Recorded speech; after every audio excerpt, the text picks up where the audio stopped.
Assalamualaikum warahmatullahi wabarakatuh. Salam sejahtera bagi kita semua. Saya Mirza Ratriadi. Kali ini dalam tutorial administrasi Windows Server 2019. Di kesempatan kali ini kita akan bahas mengenai setting remote desktop dengan group policy. Oke, beberapa dari Anda pasti sudah tahu ya remote desktop. Apa itu remote desktop? Yaitu salah satu service di Windows yang berguna untuk meremote komputer lain dari komputer kita sendiri atau dari komputer manapun. Ya, kita tinggal klik start, kemudian ketik remote, lalu ada remote desktop connection. Nah, kita tinggal masukkan IP komputer yang dituju, kemudian kita bisa login dengan credential yang sesuai. Ya, oke. Gimana caranya men-setting remote desktop di klien? Ya, gampang. Masalahnya gini. Defaultnya yang namanya setting remote desktop itu di tiap klien itu di disable. Contohnya di salah satu klien ini, kalau kita masuk ke View Advanced System Setting, kemudian kita login. Oh, salah. Oke. Masalahnya, default setting remote di Advanced System Setting di menu remote. Nah, ini adalah don't allow. Artinya komputer klien ini nggak bisa di remote. Nggak bisa di remote sehingga kita harus aktifkan remote desktopnya. Caranya dengan mengklik allow remote connection to this computer dan disarankan contreng yang di bagian bawah sini. Masalahnya kalau kita lakukan ini satu persatu ke tiap-tiap klien yang jumlahnya banyak ya agak merepotkan. Oleh karena itu biar efisien kita lakukan lewat group policy sehingga konfigurasi remote desktop ini bisa kita enable dari group policy untuk semua perangkat. Oke, caranya seperti biasa, kita masuk ke server domain controller karena kita akan lakukan dari domain controller. Oke, kemudian klik tools, terus group policy management. Oke, di sini kita pilih yang group policy object, kemudian klik kanan di tempat kosong, kita klik new. Kita buat sebuah group policy baru untuk mengaktifkan remote desktop di semua klien. Oke, kita kasih nama enable remote desktop. Oke, kemudian klik OK. Oke, sudah dibuat. Sekarang kita edit enable remote desktopnya, klik kanan, kemudian edit di group policy management editor. Nah, ini kita panjangkan dulu di sini. Oke, untuk mengaktifkannya, mengaktifkan remote desktop, itu menunya ada di bagian computer configuration, kemudian policies, kemudian masuk ke administrative templates. Nah, di administrative templates kita pilih Windows Component. Kemudian oke, di sini ada banyak Windows komponen, kita pilih yang remote desktop. Nah, ini dia remote desktop service, kita expand lagi. Kemudian pilih remote desktop ini remote desktop session host.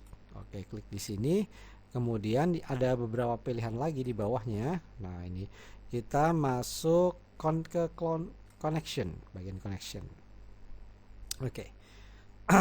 Di bagian connection ini ada beberapa pilihan. Kita pilih yang allow users to connect remotely by using remote desktop service. Double klik saja. Kayak di sini kita klik enable. Kemudian klik OK. Nah, jadi setiap user bisa melakukan remote desktop. Oke, selanjutnya kita masih di menu yang sama, kita pindah sub menu di sini. Kita klik bagian security di sini.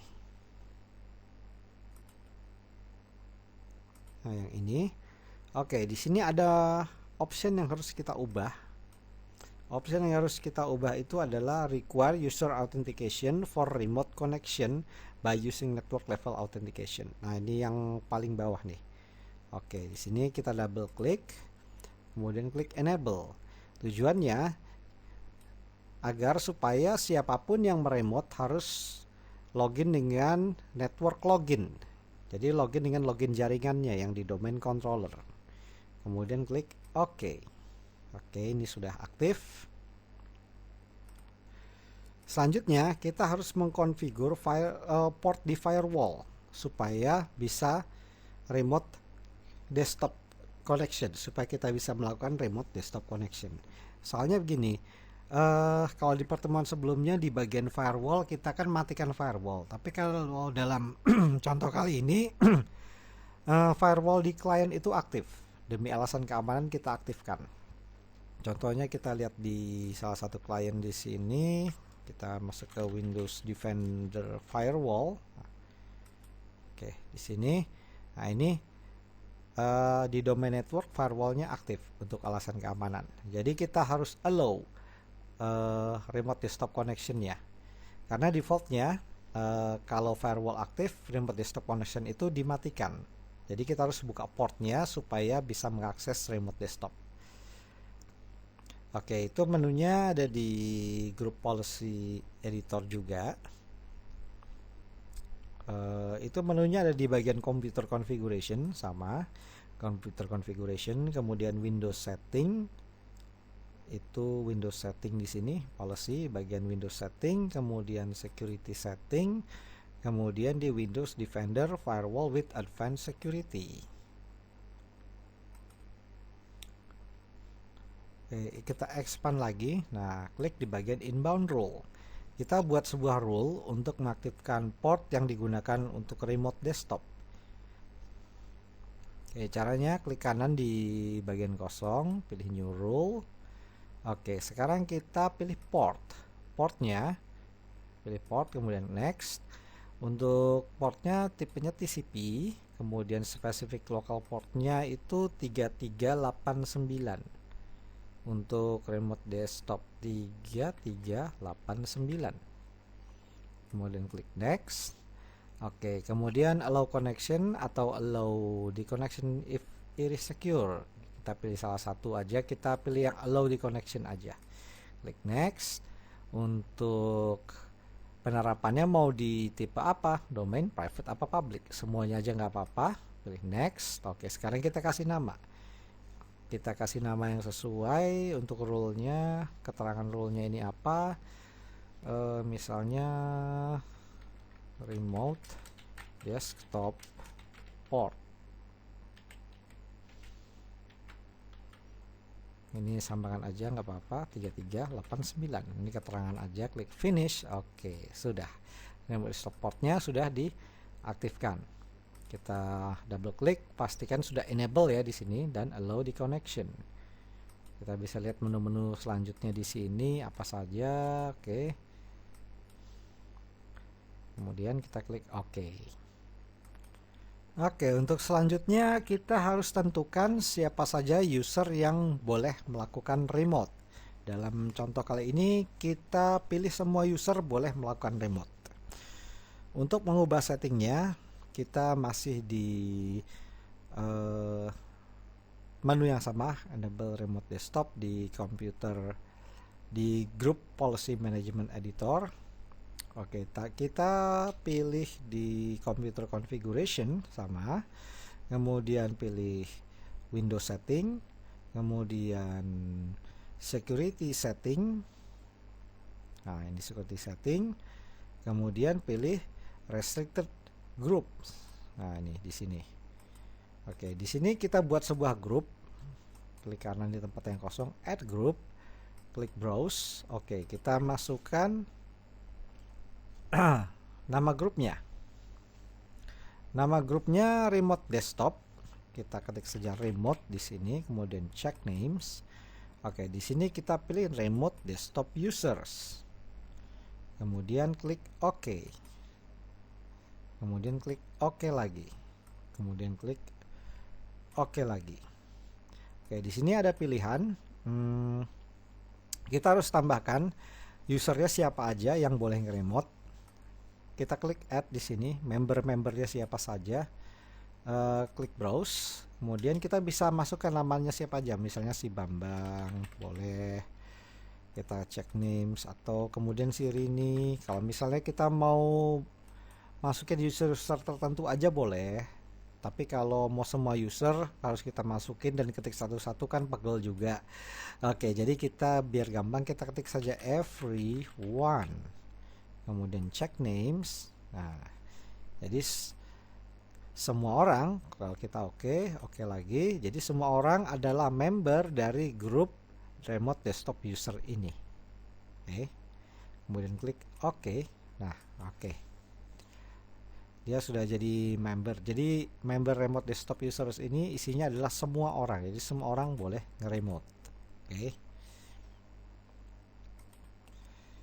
Oke, sekarang kita tutup dulu ini. Oke, sekarang kita terapkan si enable remote desktop ini ke sukasuka.com. Kalau mau diterapkan di OU tertentu juga boleh, tapi kita terapkan di domain utamanya. Klik kanan sukasuka.com, klik an existing GPO, kemudian pilih enable remote desktop dan klik OK. Oke, sekarang kita terapkan semua ke klien. Kita login ke salah satu klien. Di sini kita update dulu policy-nya seperti biasa.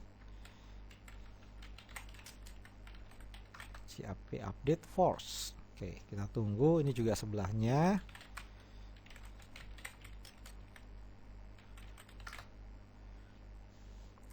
Oke, ini sudah terupdate polisinya. Sekarang kita ke view advanced system setting. Oke, kita pilih di remote sini. Nah, di sini optionnya sudah berubah. Tadinya kan don't allow, sekarang sudah allow remote connection to this computer. Meskipun ini gray out, tapi statusnya allow remote-nya sini sudah aktif. Juga option yang di bawahnya. Jadi perangkat ini harusnya sudah bisa di remote. Kita cek IP-nya. IP-nya 192.168.5621. Oke, kita coba remote ya.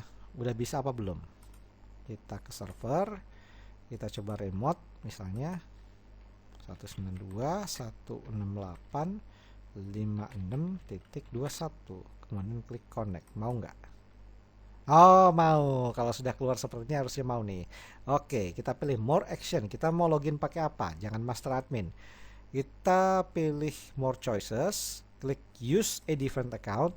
Karena si klien ini yang login si Bambang. Nah, kita coba login pakai akunnya si Bambang juga, yakni bambang.irawan, kemudian passwordnya, kemudian klik OK. Mau nggak? Oke, kita tunggu dulu ya. Harusnya sih mau, mudah-mudahan mau. Kalau nggak mau berarti ada masalah nih. Oke, kita tunggu dulu.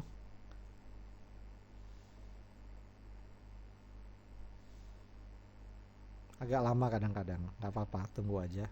Oke, ditanya mau connect apa enggak nih? Oke, karena ini masalah sertifikat ya, abaikan saja. Klik saja yes. Kita tunggu.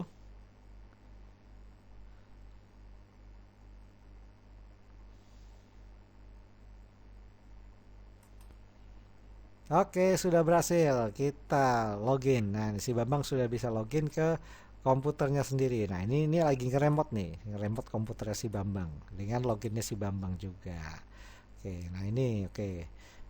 Kalau mau ditutup koneksinya, oke, kita close saja. Nah, klik oke. Nah, oke, sekarang kita kembali ke komputer si Bambang. Nah, ini dia, lagi di remote jadi nutup dia. Oke ya, kita bisa remote juga ke yang lain. Misalnya si Bambang ini mau nge-remote komputernya si Rini ini. Nah ini si Rini nih, Rini komputer sebelahnya. Kita cek dulu IP-nya berapa si Rini, 56105. Oke, coba kita remote deh. Si Bambang mau nge-remote komputer si Rini. Oke, 192.168.56.105. Klik connect. Nah, nanya dia. Oke, kita masukkan aja si rini.amanda. Kemudian passwordnya. Klik oke. Kita tunggu. Bisa nggak yang remote si Rini? Kita tunggu dulu. Nah, oke, klik yes aja nggak apa-apa. Kita tunggu. Oke, dia bisa login ke komputernya si Rini. Berhasil. Oke, close aja. Nah, ini si Rini jadi kayak logout gitu ya. Jadi ke lock.